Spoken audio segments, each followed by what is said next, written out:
What's going on, everybody? This is going to be a quick review to compare the WWE Replica Big Gold belt.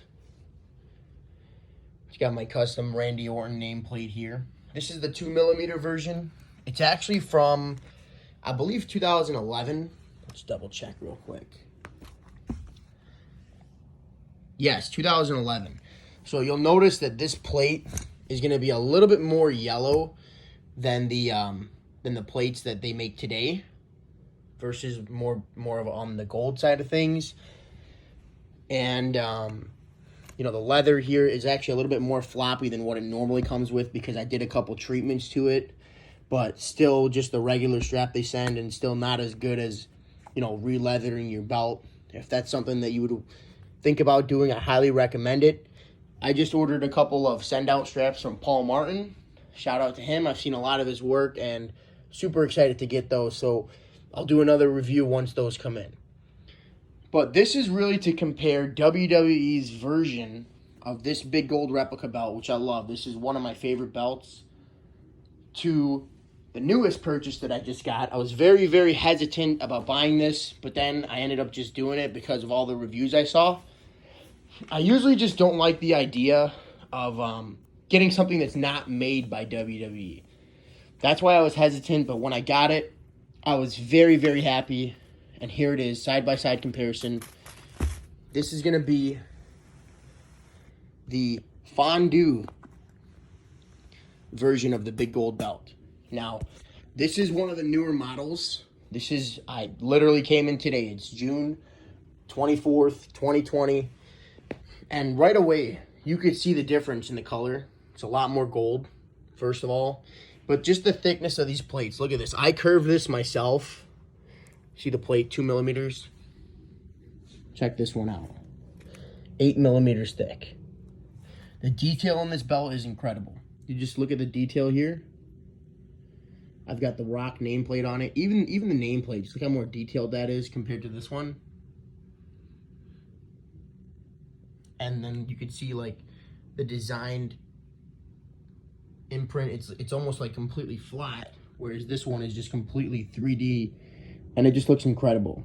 Now, I saw a few other videos on YouTube, so I was wanting to upload this one so you guys can see what the newer versions look like. The back of this, I chose to get the red backing.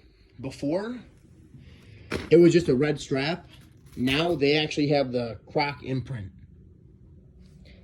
And what that does, I know these straps usually appear to be very, very, very floppy. They are. Sometimes the plates were even coming off, which it still does a little bit. But I think they've upgraded them to a point where it's actually not that bad anymore. Like, it doesn't feel like the plates are going to rip off. Like some of the videos that I've seen, when you lift it up, the plate just like completely comes off the strap. But it doesn't really do that. Like when I just hold it like this. Obviously, it's a lot more floppy than any other belt. You could just, you know, lay it down like that. This is more of the WCW style strap. I'm also going to get a new strap from Paul Martin for this belt as well. I like the WWE style where it tapers in right here. I just don't like the look of this one, so very excited to get that. And I think that this belt, once I get that strap with the red Croc backing, is going to be the best replica you can get. Now, obviously, the main things that are going to be different is going to be the logo. There's no logo here, but that's a nice little like floral design. I can't stress enough how much I would recommend this belt. I really was hesitant about getting it before I did, but it's just not even comparable. The design here is fantastic. A little bit longer of a strap, but like I said, it's more like for the WCW style. But red Croc backing here again versus your standard black. I put the custom tip on it. This one's like falling off, so it's got a little bit of wear and tear on it. Obviously, I've had it for a while. But yeah, I mean, once I get this re-leathered, this is the way to go. Other main difference here is a lot of people were showing that the actual size of the plate is a little bit smaller than the big one. I thought it was going to be a lot smaller. It's actually not too much smaller. It is a size difference, of course. You could tell just when you look at the main plates. or the side plates, sorry, it is a size difference. Anything major, I don't think so. Me personally, I kind of feel like this one was just a little bit too big of a plate to begin with, but it's the actual size of the real one, so you can't go wrong with that.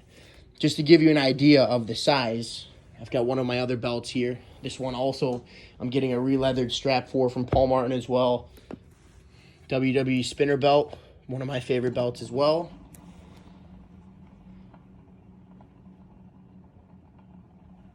I mean, you could just, like, you look at that belt, and then you look at that belt. It's night and day.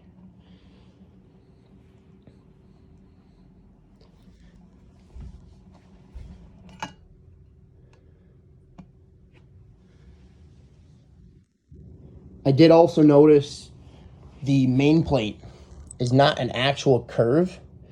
It's more of a dome, which doesn't really replicate the actual one, which is a little strange. I don't know why they domed the belt, but it actually fits on your waist pretty nice, so can't really complain about that. A few different flaws. I mean, if the plate were a little bit bigger and, obviously had a re-leathered strap and it had the WWE logo, I think this would be the perfect belt. I mean, you can't really get much better than this. The detail is absolutely incredible.